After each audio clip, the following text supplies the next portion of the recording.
Hey, how's it going? Nat here. Let's see what's been making news. A massive green fireball has lit up the sky over the Pilbara in Western Australia. Many people who saw it were left wondering what they'd seen, including a few scientists. Charlotte tries to find some answers. It's a bird. It's a plane. It's... Huh? Well, actually, nobody really knows what it is. Yep, this burning green meteor slash fireball slash satellite slash I don't know went streaking across the sky before exploding, leaving people scratching their heads as to what just happened. Oh, it's probably just some space junk. Unless it could be aliens.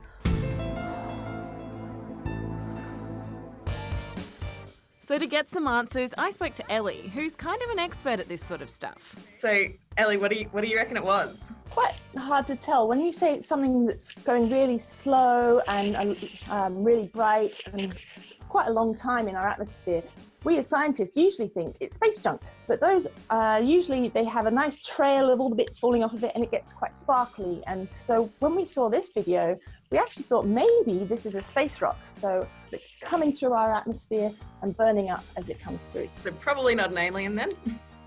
No, probably not. Ellie says events like this can be quite common, but aren't usually as big as this one. Stuff that's that big is, yeah, pretty rare and probably a once-in-a-lifetime experience for someone to actually see that in real life. The Victorian Labor Party is going through a bit of a crisis. It all started after this secretly recorded footage came out. It's of now former Cabinet Minister Adam Somyurek. He's been accused of something called branch stacking, basically trying to buy influence within the Labor Party, and that's not allowed. He was not afforded an opportunity to resign because he didn't deserve an opportunity to resign. He was sacked. And now several other members of the Victorian government have quit. The Oscars are being pushed back next year because of COVID-19. The movie awards ceremony will be held 8 weeks later than originally planned, on April 25th, 2021. Filmmakers will have a few extra months to release their movies and still be eligible. 5 new puppies have joined the South Australian police team. The German Shepherd pups have a lot of important training to go, but there's hopes they'll make great police dogs. I know, it looks like the intro for the best TV show ever.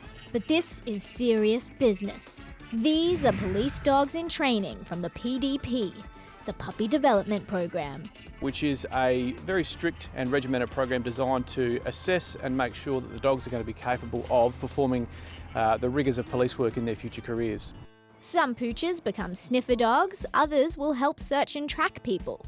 It's very important work and takes a special kind of dog. Your cavoodle or pug won't cut it.